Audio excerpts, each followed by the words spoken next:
Celakalah engkau. Dua perkataan, ma tara. Jadilah ma tara. Apa kamu nampak? Ma tara. Apa yang kamu nampak? Jadi dua perkataan itulah. Satu apa dia? Ma tara. Apa makna? Apa yang kamu nampak? Tabbalak. Celakalah engkau. Jadi dua perkataan dapat. Keluar dari pintu kaca depan tu, yang dapat tabbalak. Ma tara lupa. Pak Saifah dia sebut ma tabbalak pasal dia belaga dengan cermin. Celaka punya cermin, tabbalak kata dia. Masa itulah nak main handphone, masa itulah nak buka cermin. Elok. Kata Nabi, apa yang kau nampak? Dia jawab, aku nampak arash di atas laut. Kata Nabi, yang kamu nampak tu ialah arash iblis di atas laut. Yang ni yang saya kata semalam ni, tentang istana iblis, kerajaan iblis yang gagah di mana? Di laut. Singgah sana dia di mana? Di laut. Sebab tu macam-macam teori tentang kerajaan iblis. Ada yang kata di segitiga Bermuda, ada yang kata di lautan Hindia, Pasifik, duduk di laut. Ada yang kata kerajaan Dajjal, kerajaan iblis ini singgah sana dia ada di laut, kekuasaan dia ada di laut. Sebab Nabi sebut dalam hadis ni, yang kamu nampak itu ialah arash iblis. Singgah arash tu maknanya singgah sana di lautan, fil bahri, yang berada di laut. Qala fama tara? Qala ara sadiqan wa kadhibaini aw sadiqaini wa kadhiban. Sabda Nabi, apa lagi yang kamu nampak yang sampai boleh kamu tanya dekat aku? Adakah aku ini Rasulullah? Kamu mengaku tak? Yang kamu nampak tu apa? Jawab dia, aku nampak dalam penilikanku satu yang benar dan dua yang bohong, atau dua yang benar dan satu yang bohong. Bila didengar jawapan yang demikian, Nabi menjawab, lubbisa alaihi fada'ahu. Nabi menjawab, kesamaran di atasnya, yakni tiada diketahui apa yang benar dan apa yang bohongnya. Maka bukannya perkataan Nabi, bahkan perkataan bomoh, kahin, maka ditinggalkan akan dia. Hadis yang kita baca ini adalah hasan. Ada riwayat daripada Umar, Husin, Umar, Ibnu Umar, Abi Dzar, Ibnu Mas'ud, Jabir dan Hafsah binti Umar. Maka Nabi pun tinggalkan Ibnu Sa'id. Bila dia sebut macam ini budak tak betul ini. Baik. Dajjal itu ada dua mak bapaknya. Jadi itu Ibnu Sayyad ataupun Ibnu Sa'id ini pernah bertemu dengan Nabi Muhammad ketika dia masih lagi kecil. Nabi tanya dia, sebab Nabi nak kepastian, adakah kamu mengaku aku Rasulullah? Dia tanya. Ibnu Sa'id pula pergi jawab, kamu mengaku dah aku juga Rasulullah? Habis itu kalau kamu kata kamu Rasulullah, apa yang kamu dapat? Apa yang kamu nampak? Matara, yang sampai boleh kamu dikata kamu ni Nabi ni? Dia kata, aku nampak arash di atas air. Jawab Nabi, dah, yang kamu nampak tu ialah arash iblis di atas lautan. Lagi, apa yang kamu nampak? Dia kata, ada aku nampak satu betul, satu tak betul. Dua betul, satu tak betul.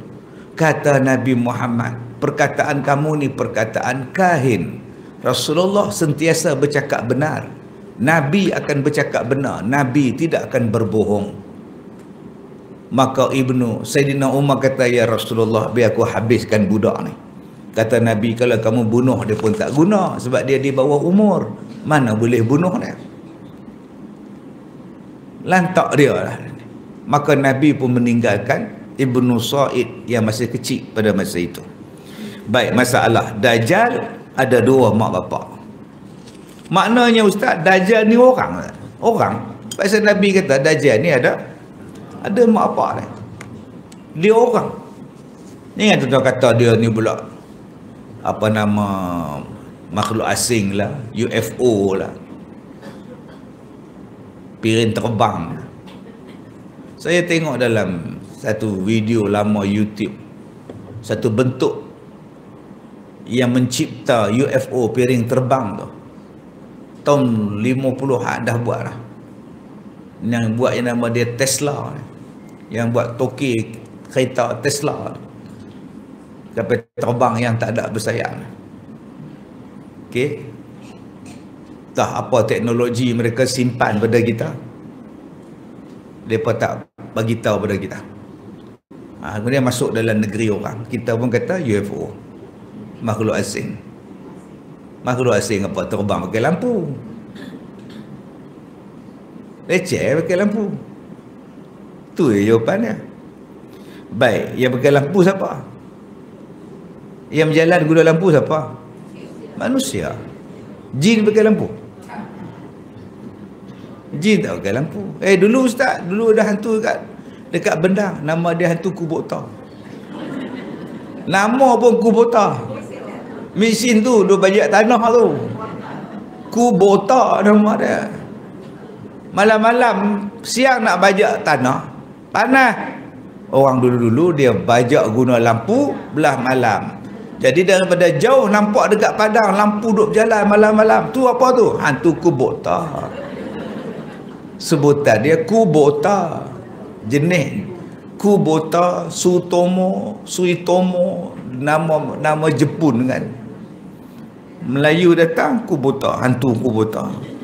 Saya pun percaya. Pilah hantu Kubota ada nol. Masuk dalam rumah takut. Malam-malam tak pergi keluar, nampak hantu Kubota. Baik, Dajjal itu ada dua mak bapaknya. Sesungguhnya telah datang hadis menyebutkan dua ibu bapa Dajjal dan sifat-sifatnya, dan hal Dajjal itu bagaimana diperanakkan. Maka hadisnya dikeluarkan oleh Abu Isa At-Tirmizi. Abu Isa At-Tirmizi ni siapa ustaz? Imam At-Tirmizi. Nama dia Abu Isa At-Tirmizi. Dituliskan dalam kitabnya kitab hadis Imam At-Tirmizi. Kitab hadis Imam Bukhari dan Muslim yang kita selalu dengar kan, Imam Bukhari dan Imam Muslim. Satu lagi siapa? Imam At-Tirmizi. Ni yang kita duk baca ni. Hadis yang kita baca dalam kitab Bahrul Mazi ni diambil daripada kitab At-Tirmizi tadilah. Nama dia apa? Abu Isa At-Tirmizi. Saya gitu tuan-tuan duk tanya pula, siapa Abu Isa? Siapa ni? Dia baru masuk kelas. Jadi Abu Isa At-Tirmizi berkata, satu hadis an Abi Bakrah qala, seorang sahabat Nabi namanya Abi Bakrah berkata, dia bukan Abu Bakar, Abi Bakrah lain, Abu Bakar lain. Baik, qala Rasulullah sallallahu alaihi wasallam, telah bersabda Nabi sallallahu alaihi wasallam, yamkuthu Abu Dajjal wa ummuhu 30 aman la yuladu lahuma waladun. Menunggulah bapak si Dajjal ni dan mak Dajjal ni menikah 30 tahun, tak adanya anak. Yakni selama itulah dua mak bapak Dajjal tak mendapat anak pun selepas mereka berkahwin 30 tahun. Kalau umur 14 tahun menikah, 44 baru beranak. Kalau umur 30, 60 baru beranak. Tapi jaranglah orang Arab nikah umur 30. 14 tahun dia menikah dah, 15 nikah dah, 12 menikah dah. Kemudian datanglah telah lepas 30 tahun tak beranak, thumma yuladu lahuma ghulamun, dapatlah bagi keduanya seorang budak laki-laki, awaru adarru syai'un, dapatlah anaknya matanya buta sebelah, iaitu budak yang sehabis-habis memberi mudarat sesuatu dan sehabis-habis tak ada faedahnya budak. Nampak tak? Adarru syai', menyusahkan. Dapat anak selepas 30 tahun, adarru, membawa mudarat punya budak. menyusahkan punya anak. Nampak tu? Nama dia apa? Anak buluh betong. Menyusahkan. Ni cerita anak buluh betong Iskandar Risman. Buluh tu mengandung. Dapat kat hero dia Aziz Jaafar.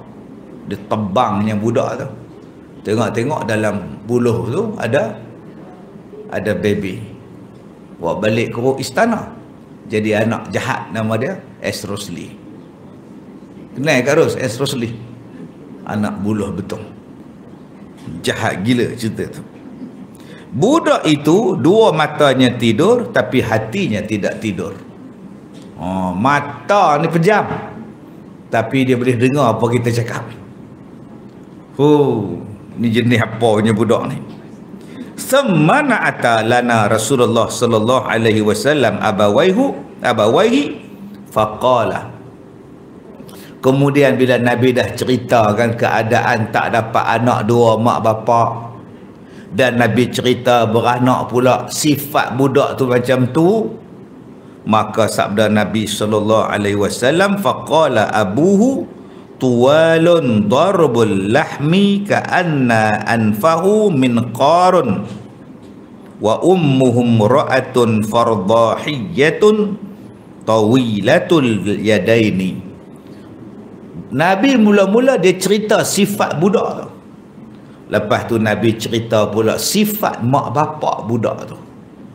Bermula bapak Dajjal itu rincing tinggi, tidaklah banyak daging pada tubuhnya. Sebut sajalah kurus ustaz. Bahasa Nabi kan. Bahasa Nabi. Kurus tinggi, daging tak banyak. Nak sebut kurus kan terasa. Jadi tuan-tuan kalau jumpa orang kurus, sebut untunglah daging tak banyak. Kalau jumpa yang besar, daging banyak ni. Dan mak dia pula, hidung dia pula macam paruh burung. Tuan-tuan pun tengok Tok Arab punya hidung lagu mana. Tuan-tuan tengok dalam filem-filem pun ada yang jadi ahli silat mata, ahli sihir kan, semua hidung panjang-panjang, paruh-paruh. Hidung macam paruh burung, yakni bongkok. Dan mak Dajjal itu kata Nabi, wa ummuhu, mak dia pula fardahiyah. Mak dia ni pula besar, gemuk, tembun, tawilatu al-yadain, dan dua-dua tangannya panjang. Masya Allah. Hak seorang kurus tinggi, seorang gemuk pendek, tangan panjang pula. Macam mana panjang tu ustaz? Tak tahu, sampai ke lantai gemuk. Mak dia. Demikianlah hal sifat mak bapak Dajjal didengar oleh Abu Bakrah dan sahabat-sahabat Nabi yang lain. Jadi cuba kita tengok dalam kelas kita ada mak bapak Dajjal ni. Tak ada lah. Jadi kita boleh cari siapa dia. Yang tinggi tak ada daging, hidung macam burung, mak dia pula gemuk pendek, tangan panjang. Itulah dia mak pak Dajjal. Nabi beritahu. Maknanya Dajjal ni orang, mak pak dia pun orang. Baik, bila sudah didengar oleh sahabat yang demikian, Nabi bagi tahu bapak Dajjal macam tu, mak Dajjal macam tu, maka mereka pun menanti-nanti siapa yang ada di kalangan mereka yang mempunyai dua sifat yang disebutkan tadi. Faqala Abu Bakrah fasami'na bi mauludin fil yahudi bil Madinah. Fazahabtu ana wa Zubair bin Ibnu Awwam hatta dakhalna ala abawaihi fa idza na'tu Rasulullah sallallahu alaihi wasallam fihima. Maka berkatalah Abi Bakrah, maka kemudian daripada cerita Nabi tadi mendengarlah kami di satu kampung Yahudi, cerita ada orang anak beranak yang macam tu di dalam negeri Madinah.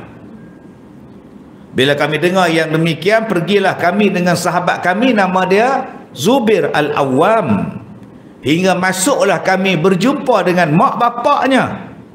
Tiba-tiba kami dapati bahawa sifat yang Nabi sebut ada kepada kedua-dua suami isteri tadi, ada pada anak mereka. Bila kami lihat yang demikian, kami pun bertanya, faqulna hal lakuma waladun, adakah kamu berdua ni ada anak? Bila tengok hak seorang tinggi, seorang gemuk, macam yang Nabi cakap, Nabi cerita, mereka tanya pada dua suami isteri ni, engkau orang ada anak tak? Faqala, kedua-dua menjawab, makasna salasina aman la yuladu lana waladun thumma wulida lana gulamun a'waru adarru syai' wa aqalluhu manfa'atan tanamu ainahu wa la yanamu qalbuhu. Pak dia beritahu, dia kata, kami ni dua laki isteri, nampak tak pengarang kitab ni, dia kata apa, duduklah kami dua laki isteri. Tuan-tuan bacalah Bahrul Mazi ni sampai jilid 22. Tuan-tuan takkan jumpa dua laki bini. Dia sebut dua laki isteri. Nampak tak? Bahasa hormat. Dia tak sebut bini, dia sebut apa? Isteri. Halus bahasa pengarang kitab ni. 22 jilid tak jumpa laki bini, yang dia sebut laki isteri. Dia panggil isteri dekat orang perempuan. Kak Ros macam buat catwalk nampak. Saja tayar baju baru, orang lain duduk, dia seorang berjalan nampak. Jadi abang-abang pun panggillah isteri, jangan panggil bini. Kita pun sebutlah laki isteri, janganlah sebut laki bini. Okey? Baik. Dia kata duduklah kami dua laki isteri, kemudian daripada berkahwin selama 30 tahun tak beranak, kata. Kemudian dapatlah anak bagi kami seorang budak yang matanya buta sebelah. Oh, sudah. Kemudian dapat pula anak, dia kata, sehabis-habis memberi mudarat. Dia sebut apa tu? Wa aqalluhu manfa'ah. Sikit sangat manfaat pada budak ni pada kami, tak ada faedah, kata dia. Tak ada faedah, wa aqalluhu, sikit sangat faedahnya. Dan kata dia, tidurnya, matanya pejam, tapi hatinya tak tidur. Dia dengar apa kita cakap. Mata pejam, tapi bila kita cakap dia dengar. Dia bukannya tidur, hati dia tak tidur. Jadi nak cakap susah. Kita ni nak cakap bila orang tidur. Bila orang tidur, kita boleh cakap, dia tak dengar. Anak kami ni pula tidur, tapi dia dengar apa kita cakap. Menyusahkan betul, kata dia. Tu dia. Kata Abi Bakrah, bila dia dengar perkataan Nabi SAW, fa kharajna min indihima. Bila dia dengar cerita macam Nabi dan cerita pada dua mak bapak Nabi, mak bapak Dajjal tadi, dia kata, kami dah jumpa di luar tercampak dan berbalut, dan jumpa, dia kata, dia nak balik lah. Fa kharajna min indihima, kami nak keluar daripada rumah mereka berdua.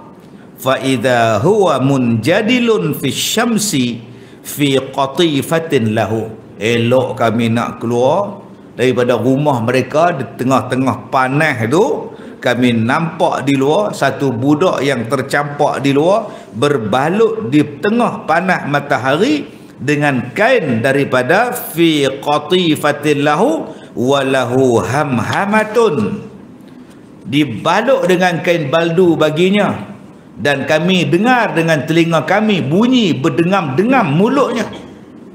Duk berbalut dengan kain tengah-tengah panas satu budak, dan kami dengar budak ni duk ngam-ngam duk cakap. Fakashafna an ra'sih, Maka tengah kami duk tengok budak yang berbalut tengah panas ni. Budak tu buka kepala dia. Fakashafa an ra'sihi tu maknanya kepala dia. Dikeluarkan kepala daripada balutan kain tadi. Faqala ma qultuma. Tiba-tiba budak tu cakap kat kami, apa yang korang cakap pasal aku? Ma qultuma. Apa yang korang cakap pada aku? Maksudnya tu lah. Terkejut beruk kita. Wahal sami'ta ma qulna. Jawab kami, adakah kamu dengar apa yang kami cakap? Bukankah kamu duduk bergulung dalam kain tengah panas, tidur tengah-tengah panas bergulung kain? Kamu dengar kami cakap? Qala na'am. Ya, saya mendengar. Tanamu ainaya. Mata aku tidur. Wala yanamu qalbi. Tetapi hati aku tidak tidur. Kami dengar-dengar yang tu balik tu lah. Ini hadis adalah hasan lagi gharib daripada Hammad bin Salamah. Masya Allah. Jadi sahabat Nabi ni pergi terus jumpa. Bila Nabi cerita sifat macam ni, dan mereka kata di kampung Yahudi ada orang baru lahir, budak dia baru lahir, mak pak dia macam ni, tak percaya apa pergi tengok. Jadi sahabat Nabi ni pergi tengok betul suami kurus tinggi, daging tak banyak, hidung pula bengkok. Yang isteri dia pula gemuk, pendek, banyak daging, tangan panjang. Tanya pula dapat anak ke? Lah dapat anak 30 tahun lepas kami menikah. Mana anak kamu tu? Duduk di luar, duduk bungkus, duduk dalam rumah, tak ada bedah tak ada. Dia duduk tidur, dia dengar apa kami cakap, kami tahu di luar. Jadi mereka ni pun keluar daripada rumah tu. Budak tu keluar kepala dia. Tunjuk kepala dia. Apa hang cakap pasal aku? Kata dia, kamu dengar apa yang kami cakap? Apa pula? Mata aku ya tidung, tapi hati aku tak tidung. Belah turih dia ni. Itu yang dia kata ni dajjal ni. Sifat-sifat dajjal tu ada pada budak tadi. Melihat kepada ciri mak bapak dia dan ciri tak ada faedah budak tu. Itu yang cerita Ibnu Sa'id ni, dia berkata dia itu adalah dajjal. Sebab ciri yang Nabi sebut ada pada dia. Masalah Ibnu Sayyad bercakap dengan Nabi Muhammad sallallahu alaihi wasallam. Sesungguhnya pada hadis ini datang menunjukkan Ibnu Sayyad itu satu daripada dajjal. Kerana halnya itu tidak keluar daripada sifat dajjal yang dikhabarkan oleh Nabi kita. Mungkin dia salah seorang daripada dajjalnya, sebab apa yang Nabi sebut,